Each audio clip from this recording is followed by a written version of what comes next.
Shalom, haleluya, puji nama Tuhan.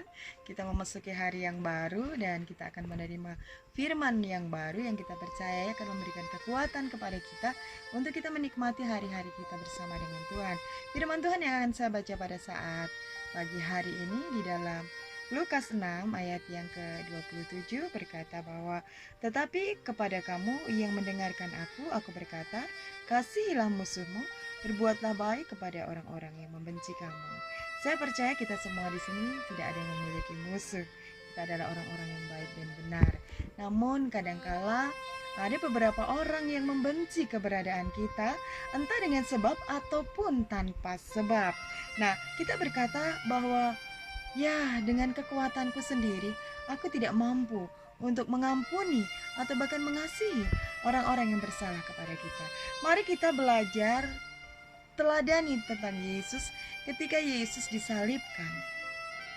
Tuhan Yesus dicaci maki, Tuhan Yesus dihina, Tuhan Yesus dicambuk, Tuhan Yesus ditombak, bahkan disalibkan. Tetapi Tuhan Yesus tidak sama sekali melakukan pembalasan kepada mereka. Bahkan Tuhan mengasihi mereka, Tuhan mendoakan mereka, dan Dia berkata, "Ya Bapa, ampunilah mereka, karena mereka tidak tahu apa yang mereka perbuat." Berbicara soal kasih itu berbicara tentang hati dan roh. Karena kasih yang sempurna itu keluar dari ketulusan hati kita yang didorong oleh Roh Kudus. Karena itu, kasih yang sempurna hanya bisa dimiliki oleh orang yang percaya kepada Tuhan dan orang yang sudah lahir baru. Namun mengapa di antara kita ada yang tidak bisa mengampuni dan mengasihi orang yang bersalah kepada kita? Itu terjadi karena mungkin kita memiliki memahami konsep yang salah tentang mengasihi. Terkadang kita memahami bahwa kekuatan untuk mengasihi orang yang bersalah kepada kita itu adalah berasal dari diri kita sendiri. Tetapi padahal firman Tuhan sudah jelas berkata bahwa kasih itu adalah dari Allah.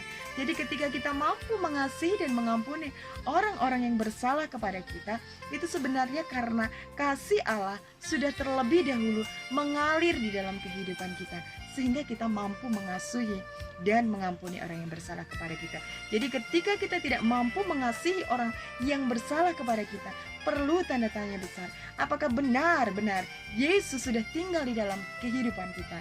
Ya, kita akan baca di dalam 1 Yohanes 4 ayat yang ke-16b.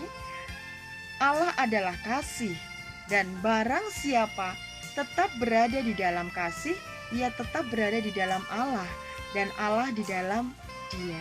Jadi ketika kita sanggup mengasihi, mampu mengasihi, berarti itu sudah terbukti bahwa benar-benar Allah tinggal di dalam kita, karena Allah adalah kasih. Jadi ketika kita mampu mengasihi, berarti Allah tinggal di dalam kehidupan kita. Nah, berarti ketika kita tidak mampu mengasihi dan mengampuni orang yang bersalah kepada orang lain, kepada diri kita, berarti itu perlu tanda tanya besar. Apakah benar Tuhan Yesus tinggal di dalam kita?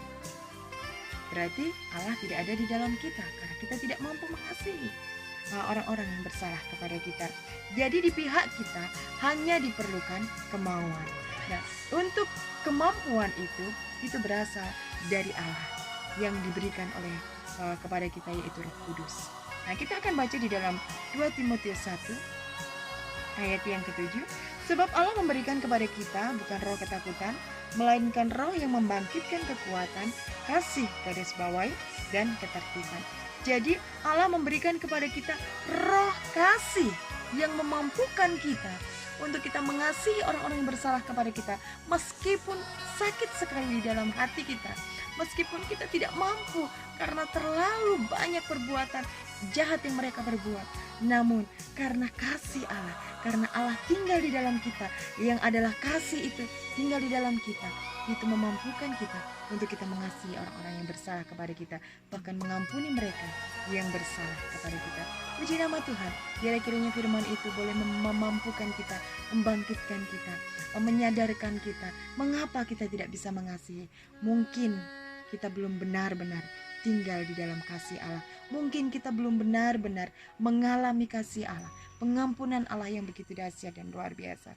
Jadi kita perlu menyadari bahwa ketika Allah tinggal di dalam kita, itu berarti kita sudah mampu mengasihi dan mengampuni orang-orang yang bersalah kepada kita. Puji nama Tuhan, firman Tuhan pada pagi hari ini biar kiranya terus memberikan kekuatan kepada kita, membangkitkan kita untuk kita mampu melakukan perjalanan hidup kita dengan kasih yang dari Allah.